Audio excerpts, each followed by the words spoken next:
आज हम पढ़ेंगे राष्ट्रीय अर्थव्यवस्था की जीवन रेखा यानी life lines of national economy.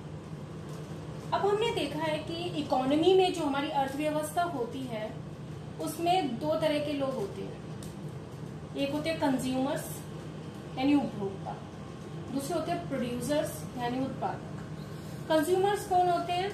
जो वस्तु और सेवाओं का उपभोग करते हैं यानी कि दे use goods and services.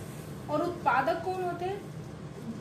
They manufactures यानी ये प्रोवाइड करते हैं उपभोक्ताओं को गुड्स एंड सर्विसेज। अब कुछ वस्तु और सेवाएं तो उपभोक्ताओं के पास उपलब्ध होती है, लेकिन कुछ वस्तुओं की जिन आवश्यकता होती है उन्हें, तो जो उन्हें कौन उपलब्ध कराता है?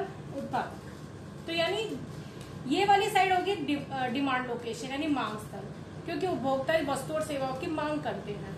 और प्रोड्यूसर्स यानी उत्पादक हो गया आपूर्ति स्थल यानी सप्लाई लोकेशन, क्योंकि ये उपभोक्ताओं को वस्तु और सेवा उपलब्ध कराते हैं।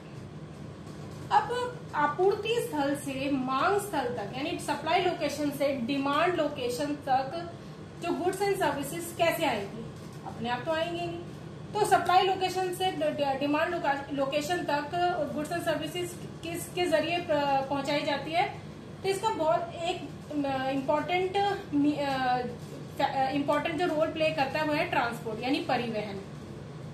तो परिवहन के जरिए जो होता है ना, वो प्रोड्यूसर्स जो है ना वो कंज्यूमर्स तक गुड्स एंड सर्विसेज प्रोवाइड करते हैं। तो इसमें बहुत सारे लोग इन्वॉल्व होते हैं, यानी जो लोग ट्रांसपोर्ट का यूज करके उपभोक्ता यानी कंज्यूमर्स तक वो सर्विसेज प्रोवाइड कराते हैं उन्हें बोलते हैं ट्रेडर्स। तो ये बीच के मीडिएटर्स हैं, ये इन दोनों के बीच में जो ट्रेडर्स हैं वो परिवहन की मदद से कंज्यूमर्स तक गुड्स एंड सर्विसेज पहुंचाने का काम करते हैं। तो हमने देखा यहाँ पर सबसे इम्पोर्टेंट रोल किसने प्ले किया? ट्रांसपोर्ट में, क्योंकि अगर ट्रांसपोर्ट ना होता तो गुड्स एंड सर्विस यानी जो वस्तु और सेवाएं आपूर्ति स्थल से मांग स्थल तक नहीं पहुंच पाती। ठीक है, तो what is important here? Transport यानी परिवहन। परिवहन ने बहुत एक इम्पोर्टेंट रोल प्ले किया है। तो अगर परिवहन नहीं होता तो जो मांग थी आपूर्ति द्वारा पूरी नहीं की जाती, क्योंकि सामान बना रहता लेकिन यहाँ तक नहीं पहुंच पाता। ठीक है, तो परिवहन के बिना मांग आपूर्ति द्वारा नहीं पूरी होती। अतः देश, हम कह सकते हैं कि एक देश के विकास में यानी पेस ऑफ डेवलपमेंट यानी एक देश का विकास खाली वस्तु और सेवाओं के उत्पादन के साथ साथ उनके एक स्थान से दूसरे स्थान तक वहन की सुविधा पर भी निर्भर करता है।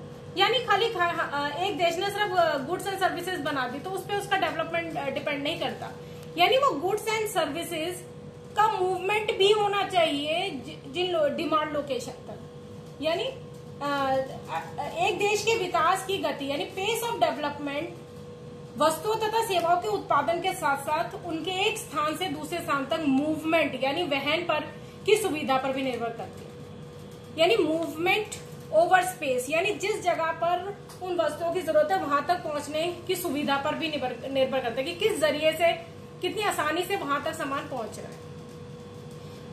तो therefore efficient transport is a pre requisite for fast development. यानी अगर एक देश का विकास जो होता है ना, उसकी जो तीव्र गति है विकास की, वो किस पर डिपेंड करती है? उसकी परिवहन, जो उसका परिवहन कितना एफिशिएंट है, अच्छा है।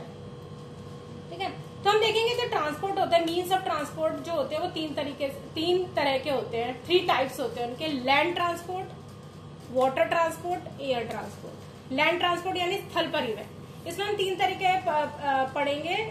लैंड ट्रांसपोर्ट, रेलवेज रेल परिवहन, रोडवेज सड़क परिवहन, पाइपलाइंस। वाटर ट्रांसपोर्ट में हम क्या पढ़ेंगे? Inland waterways and sea routes. ठीक है, और तीसरा हम पढ़ेंगे वायु परिवहन। ये हम डिटेल में आगे पढ़ेंगे, अभी सिर्फ हमने बता दिया 3 टाइप्स ऑफ ट्रांसपोर्ट कौन कौन से होते हैं। पहले बहुत समय तक जो ट्रेड और ट्रांसपोर्ट जो था, वो ट्रेड और ट्रांसपोर्ट जो था एक लिमिटेड यानी सीमित क्षेत्र तक ही लिमिटेड रिस्ट्रिक्टेड था। लेकिन जैसे जैसे जो विज्ञान और प्रौद्योगिकी यानी साइंस एंड टेक्नोलॉजी डेवलप करी, तो जो ट्रांसपोर्ट की मदद से ट्रेड था वो भी बहुत ग्लोबली फैला।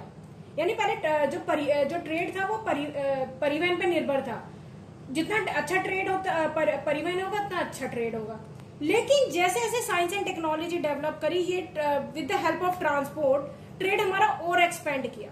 तो इस चीज में किसने हेल्प करी? कम्युनिकेशन में। यानी कम्युनिकेशन हेल्प्ड ट्रांसपोर्ट वो एक्सपेंड ट्रेड ग्लोबली, यानी ट्रेड जो था ना वो ग्लोबल लेवल तक डेवलप हुआ। ऐसा कैसे हो पाया? बिकॉज ऑफ द कनेक्टिविटी, क्योंकि कम्युनिकेशन जो था ना, कम्युनिकेशन मतलब रेडियो, इंटरनेट, जैसे ईमेल, सोशल मीडिया, न्यूज़पेपर, इनके जरिए क्या हुई कि कनेक्टिविटी बढ़ी। It enhances connectivity globally. तो जब हम दूर दूर देश में बैठे लोगों से बात कर सकते हैं, तो जब हमारी कनेक्टिविटी बढ़ी तो हमारा ट्रेड बढ़ा, तो ह्यूज ट्रेड। तो जैसे जैसे कनेक्टिविटी बढ़ी तो हमारा ट्रेड लोकल लेवल से कहाँ पहुंच गया? International level. तो यानी ट्रेड, ट्रांसपोर्ट और जो कम्युनिकेशन है, यानी trade, transport and communication, they are complementary to each other, यानी ये एक दूसरे के पूरक है। इनकी वजह से एक इकोनॉमी ग्रो करती है। ठीक है, तो आधुनिक संचार यानी मॉडर्न मीन्स ऑफ ट्रांसपोर्ट तथा परिवहन यानी कम्युनिकेशन, जो परिवहन के साधन होते हैं, हमारे देश और उसकी आधुनिक अर्थव्यवस्था को संचालित करते हैं। यानी जो modern means of transport and communication, जो modern means of transport and communication serves as a lifeline of our एक नेशन एंड मॉडर्न इकोनॉमी। तो अगली क्लास में हम पढ़ेंगे लैंड ट्रांसपोर्ट के बारे में।